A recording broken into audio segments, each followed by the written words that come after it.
Originally released in 2000, first time retroed in 2012, but back again, truer to the 2000 original, the Air Jordan 6 Olympic for 2024.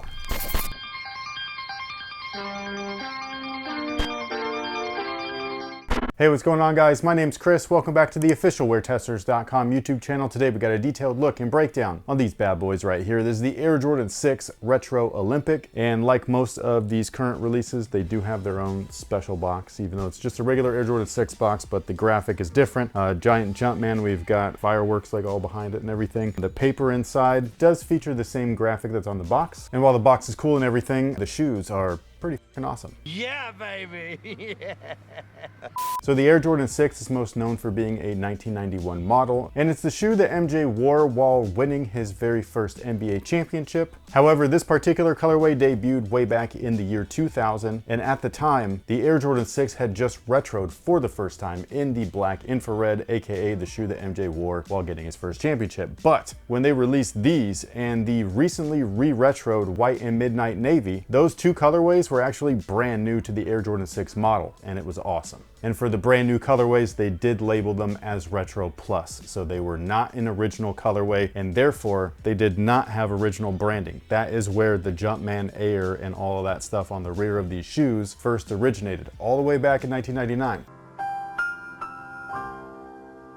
And yes, I agree that the Nike Air does look better because that's the way that the shoe originally looked, but nobody was complaining back then. Now, this particular shoe was actually worn in the Olympics, but not by Michael Jordan. It was actually worn by Jordan team members Ray Allen and Vin Baker. Now, like I was saying before, in addition to the 2000 original version of this sneaker, there was one other in 2012. However, in between those times, there was the 2008 games, and they actually did do an Olympic version of the Air Jordan 6 then as well. They just didn't look like this. Instead, they took inspiration from all the rings, and then they had some weird ass designs stitched on the toe, and it was patent leather, and I didn't like them. Now, the 2012 version of this sneaker, we actually have a video on them, believe it or not. We've been here for a while.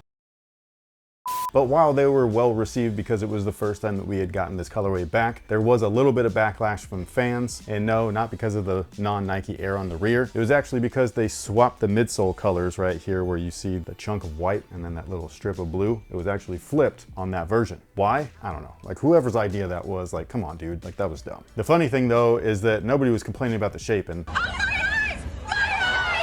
now, these guys right here are a lot better than the 2012 version, damn near very close to that 2000 version. Not identical, it's mostly in the toe, but we'll talk about that in a second. So, the outsole is one of those things that is pretty much iconic and the similar through line throughout each of these renditions of the shoe. This is the thing that has not really changed outside of the tint of the translucent rubber. So you can see that we've got blue and red on there, obviously Olympic themed. The original shoe didn't have the blue tint within the translucent. This one doesn't seem like it will for long either. Like, can you see that it's kind of like yellowing already in there? Yep.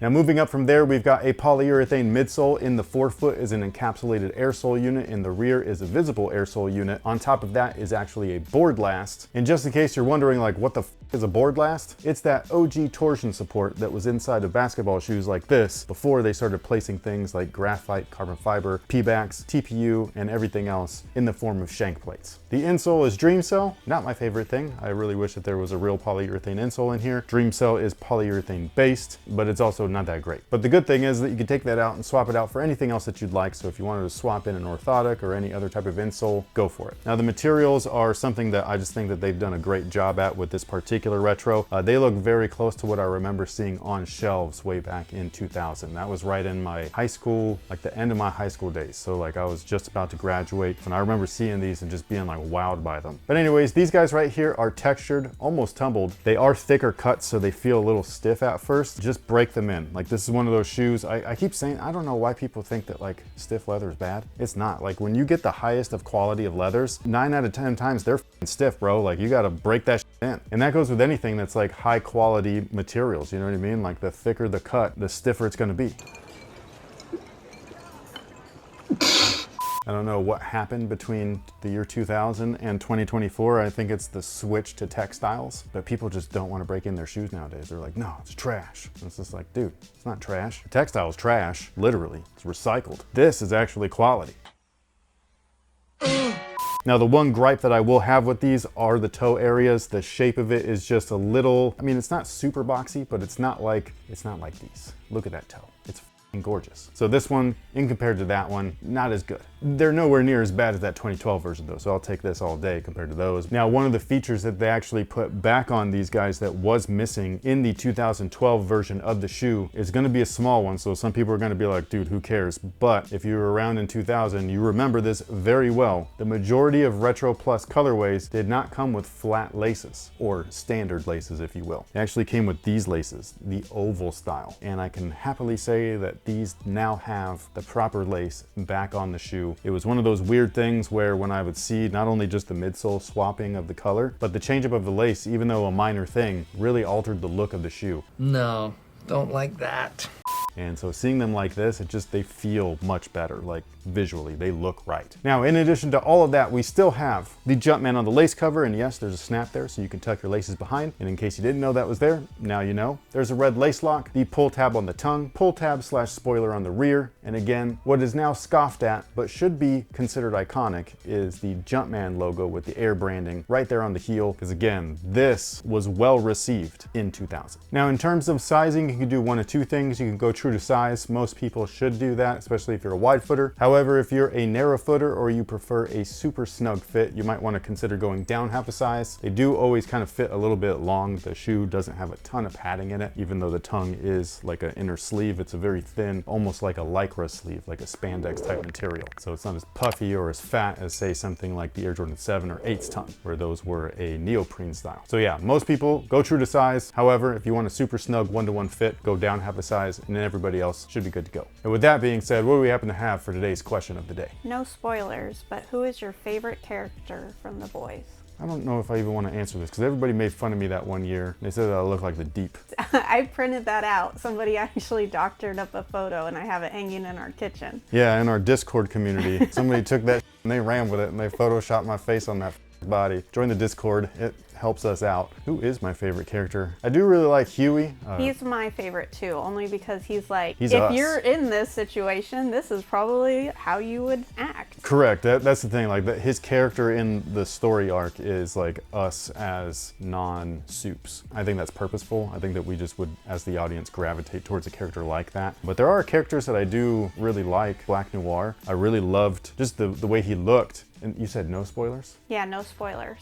But the version of Black Noir that we get in season 4 is very hilarious. So I will say that that's cool. Soldier Boy's cool too, but I don't know if he's a favorite. He's a weird character. There's a lot of weird characters. Well, my second favorite is actually, hot take, I really like Homelander just because you never know what's gonna happen when he comes on screen. I don't like him as a character. I like his portrayal of the character. There's something about him. Like, you just never know what's gonna happen in any scene he shows up in. We watched the season finale, like season 4 finale last night. At the very end of it, I had only said one thing. I was like, this show is crazy. I tried to read the comics. The comics are really hard to read for this one. The slang is different. It's not American slang, you know what I mean? And so like, I don't know what the everybody's talking about. So for me, the boys book was okay, but the show just ramped up like 20 billion notches, you know what I mean? Like the show, I just feel like is a better product. But I think that the entire thing is cool. It's very, what would you say, like on the nose? Oh, I know. Last night's episode came with a disclaimer. Yeah, and that's the thing is that they make these like at least a year or two out. Kind of like the shoes. Like everybody's like, oh, they're doing, like it's like, no, this has been done. But yeah, the show is like very on the nose and it's very Simpson-esque or Simpsons-esque. But I would say Huey overall. My favorite soup though, actually I might really like A-Train. Because of his arc? Just the arc, yeah. Like I really like his arc. I will say the Deep is funny. Like the stuff that happens in the Deep, like you just kind of sit there and you're like, that's what I would say. Ashley, her character, she's crazy too. Granted, I'm biased because when she showed up in Fear, right? Yes, I hate her.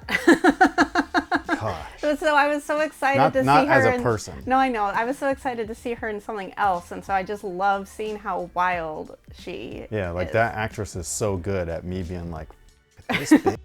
You know what I mean? Like I just don't like her ever. Oh, I know who my favorite is now, Frenchie. That's who the person who asked the question, they said that they love Frenchie because he's basically your twin. Visually? Maybe, like, Look, man. if I don't have my glasses on. All people All people with beards like me with my skin complexion don't look the same, okay? But anyways, what's your favorite character of the boys? And on top of that, are you grabbing a pair of these? Sound off below and let us know. Thank you so much for watching. Thanks for all the support. We really appreciate your guys' time, especially for those of you guys that have hung out with us all the way to right now, right at the very end. We will catch you guys on the next one. So until then, y'all have a good one.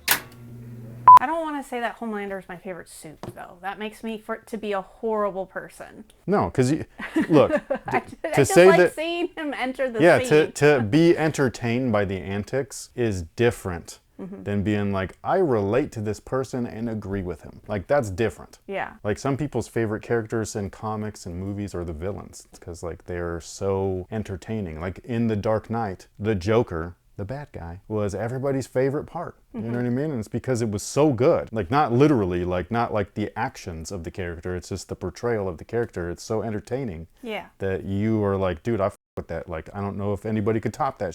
I think that that's what, like, oh, that's my favorite character means. Not that I'm aligned with that person's point of view, personally. It's entertainment. I just want people to know.